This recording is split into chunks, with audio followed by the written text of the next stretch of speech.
है तो सारे काम 4 बजे से पहले ही हो जाने चाहिए। और हाँ, इसके बाद तुम घर सजाने में भी मेरी मदद करोगी, ठीक है? ठीक है मालकिन, मैं पहले जाकर घर के सारे काम निपटा लेती हूँ। इसके बाद घर को सजाने में मैं आपकी मदद करूँगी। ऐसे लता घर के सारे काम करने के बाद हेमलता की घर को सजाने में मदद करती है।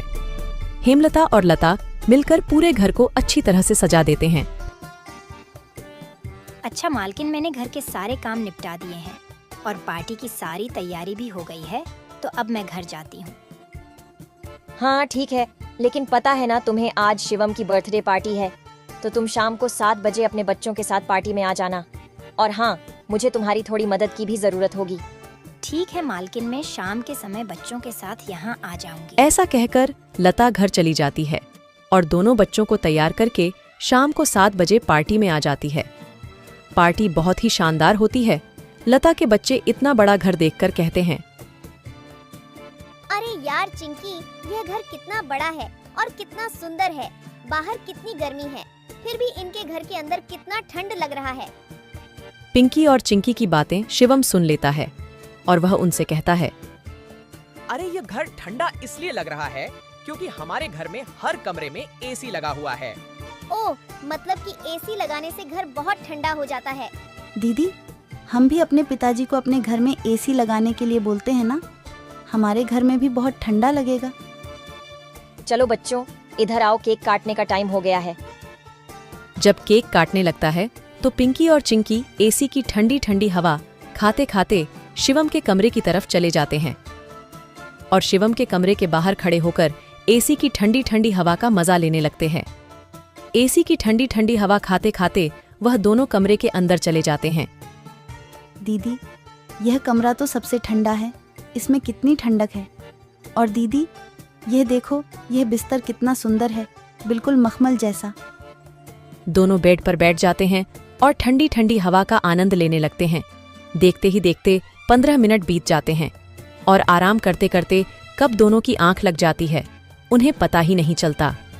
इतने ही देर में अचानक से शिवम की बहन टीना कमरे में आ जाती है।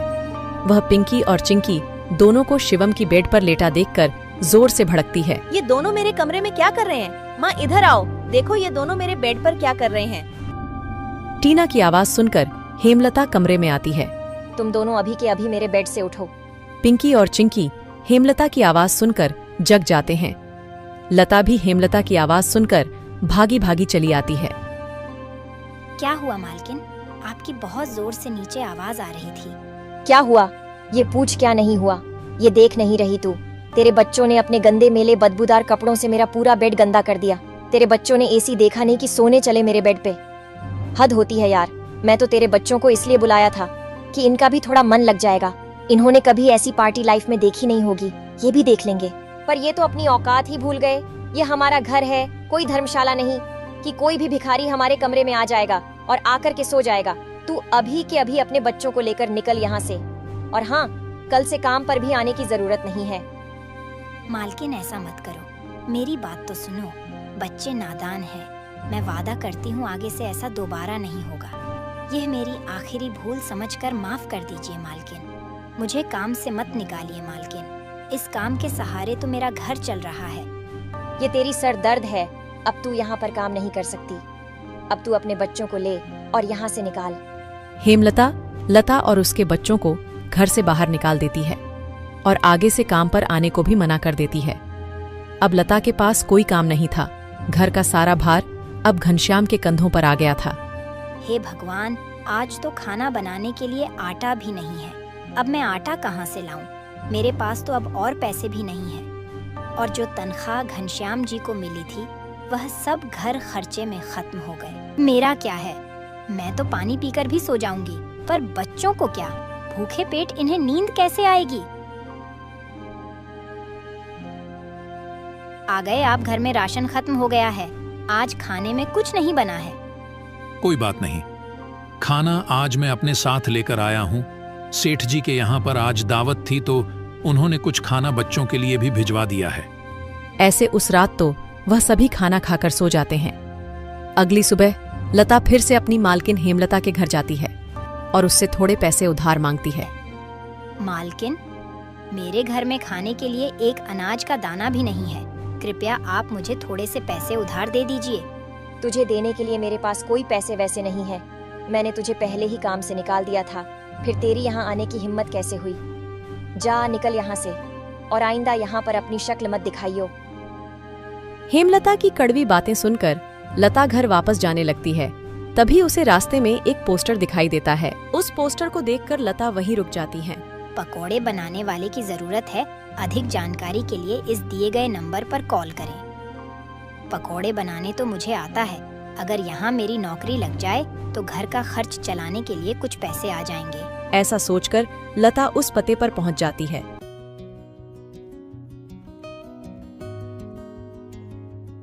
भैया, मैंने आपका पोस्टर देखा। आपको किसी पकोड़े बनाने वाले की जरूरत है? हाँ, जरूर तो है। तुम पकोड़ा बना लोगी। क्या तुम्हें पकोड़े बनाने आते हैं? हाँ, सब मुझे कई तरह के पकोड़े बनाने आते हैं, जैसे मिर्च का पकोड़ा, पालक का पकोड़ा, पनीर का पकोड़ा और भी कई प्रकार के पकोड़े मुझे बनाने आते हैं। तो ठीक है, तुम आज से ही काम पर लग सकती हो। ऐसे लता पकोड़े बनाने वाले के साथ काम पर लग जाती है और ग्राहकों को पकोड़े सर्व करने लगती है।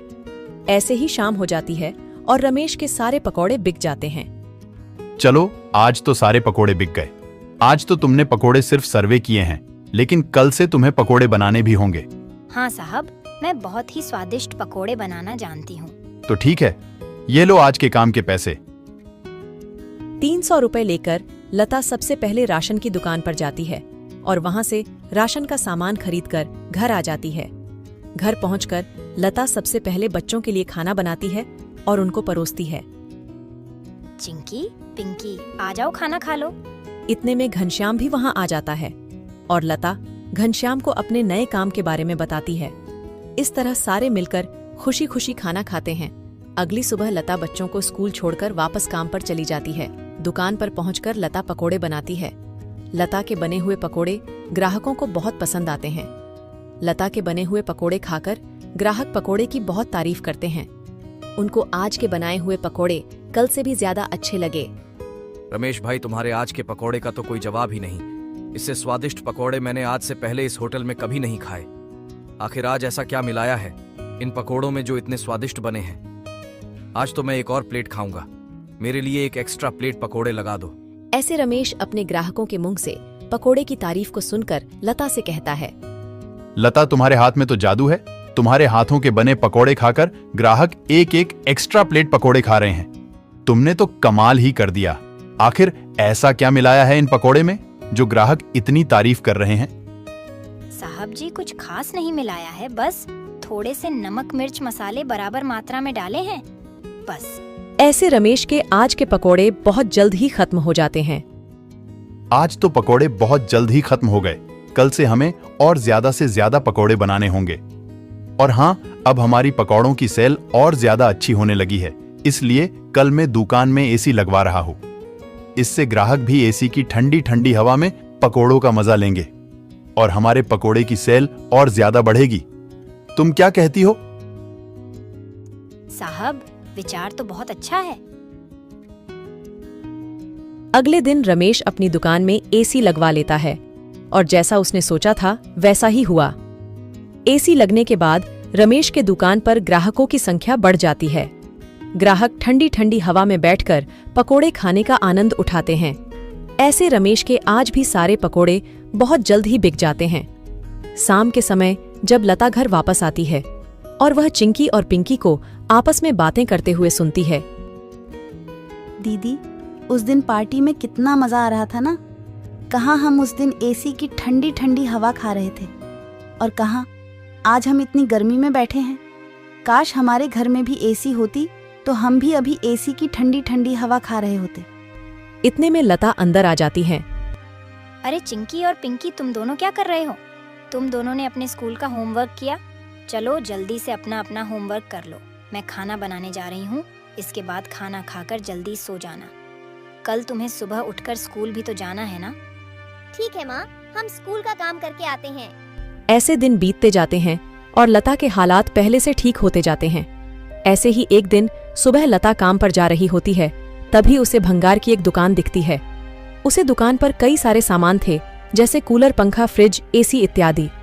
लता का ध्यान उस दुकान में रखे पुराने एसी की तरफ जाता है। वह उसे बहुत पसंद आता है। वह उस दुकानदार से बोलती है, भैया, ये एसी का क्या दाम है? मात्र 10,000 रुपए की है।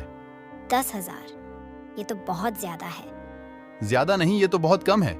ये सेकंड हैंड एसी है। अगर नई